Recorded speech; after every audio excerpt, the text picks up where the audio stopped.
सभी माननीय गणों को मेरा प्रणाम। आज का शीर्षक है योगेश्वर श्री कृष्ण की प्रासंगिकता।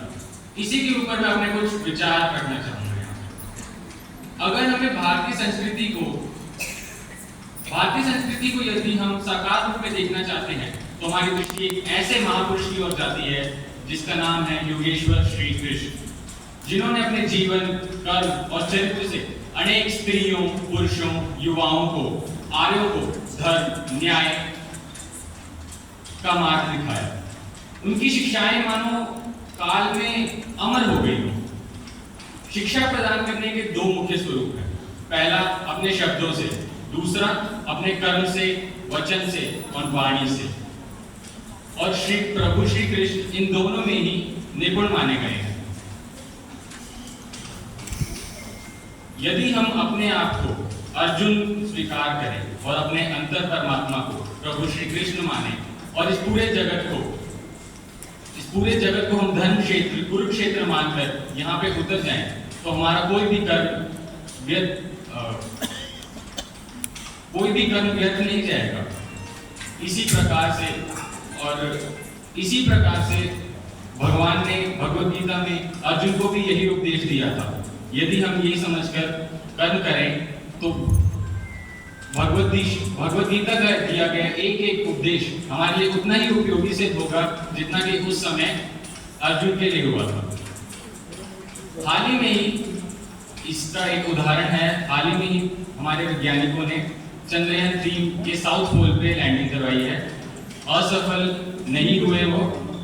ये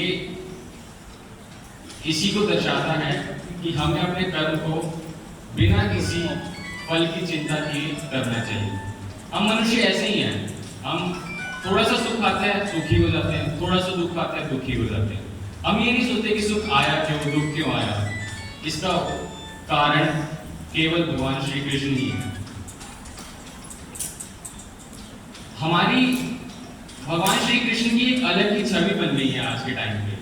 जैसे कि कई लोग उन्हें माखन चोर कहते हैं, कोई वस्त्र हरण, कई वस्त्र चोर कहते हैं, तो कई गोपियों के साथ रास के रंग में मगन रहने वाले कहते हैं।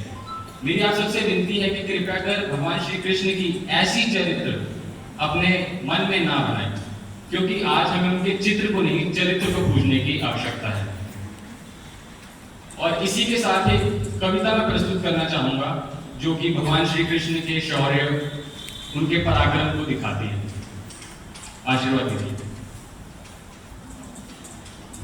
वर्षों तक वन में घूम घूम, बाधा विघ्नों को चूम चूम, सैधूप ताप पानी पत्थर, पांडव आए कुछ और निकल, सौभाग्य न सब दिन सोता है, देखें आगे क्या होता है। मैत्री की राह दिखाने को, सबको सुमार्ग पर लाने को, दुर्योधन को समझाने को, भीषण विध्वंस बचाने को, भगवान हस्तिनापुर आए, पांडव का संदेशा लाए। क्या दो न्याय अगर तो आधा दो, पर इसमें भी यदि बाधा हो तो दे दो केवल 5 ग्राम, रखो धरती अपनी तमाम, हम वही खुशी से खाएंगे, परिजन पर हंसी ना उठाएंगे। पर दुर्योधन रह भी दे ना सका, आशीष समाज की ले ना सका, उल्टे हरि को बांधने चला, जो था असाध्य साधने चला। डगमग दिग्गज डोले, भगवान कुपित होकर बोले, जंजीर बढ़ाकर बांध मुझे, हाँ दुर्योधन बांध मुझे। यह देख गगन मुझ में लय है, यह देख पवन मुझ में लय है, मुझ में विलीन संसार सकल, मुझ में लय है झंकार सकल, अमृत फूलता है मुझ में, संघार झूलता है मुझ में, उदयाचल मेरा दीप्ति भाल, भूमंडल वक्षस्थल विशाल, और दिग्हूं तो दिग अगान देख, मुझ में सारा ब्रह्मांड देख। शतकोटि सूर्य शतकोटि चंद्र, शतकोटि सिंधु मंद, शतकोटि विष्णु ब्रह्मा महेश, शतकोटि जिष्णु जलपति गणेश, शतकोटि रुद्र शतकोटि काल, शतकोटि दंडधर लोकपाल, जंजीर बढ़ाकर बांधने, हाँ दुर्योधन बांधने। और भूलोक अगर पाताल देख, गत और अनागत काल देख, यह देख जगत का आदि सृजन, यह देख महाभारत का रंग, मृतकों से पटी हुई तू है, पहचान कहां उसमें तू है। और मुट्ठी में तीनों काल देख, पद के नीचे पाताल देख, अंबर में कुंतल जाल देख, मेरा स्वरूप विकराल देख। सब जन्म मुझी से पाते हैं, फिर लौट मुझी में आते हैं, और वासे कतरी ज्वाला निकल, सांसों से पाता जन्म पवन, और पड़ जाती मेरी दृष्टि जिधर, हंसने लगती है सृष्टि उधर। मैं जब भी मोड़ता हूँ लोचन, छा जाता चारों ओर मरण। बांधने मुझे तू आया है, जंजीर बड़ी क्या लाया है। यदि मुझे बांधना चाहे मन, तो पहले बांध अनंत गगन। सुने को साध ना सकता है, वो मुझे बांध कर सकता है। और दुर्योधन, हित वचन नहीं तूने माना, मैत्री का मूल्य ना पहचाना, तो ले मैं भी अब जाता हूं, अंतिम संकल्प सुनाता हूं। याचना नहीं अब रण होगा, जीवन जय या की मरण होगा। टकराएंगे नक्षत्र निखर, बसेगी भू पर वही प्रखर। वनशेष नाग का डोलेगा, विकराल काल मुंह खोलेगा। और दुर्योधन, रण ऐसा होगा फिर कभी नहीं जैसा। भाई पर भाई टूटेंगे, सौभाग्य मनुष्य के फूटेंगे।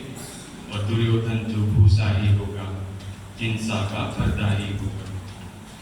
थी सभा सन सब लोग डरे, चुप थे या थे बेहोश पड़े। थी सभा सन सब लोग डरे, चुप थे या थे बेहोश पड़े। केवल दो नर ना भाते थे, धृतराष्ट्र विधुर सुख पाते थे। और गर्भोथे त्रिजोड़ खड़े निर्भय, दोनों पुकारते थे जय जय, दोनों पुकारते थे जय जय। Thank you.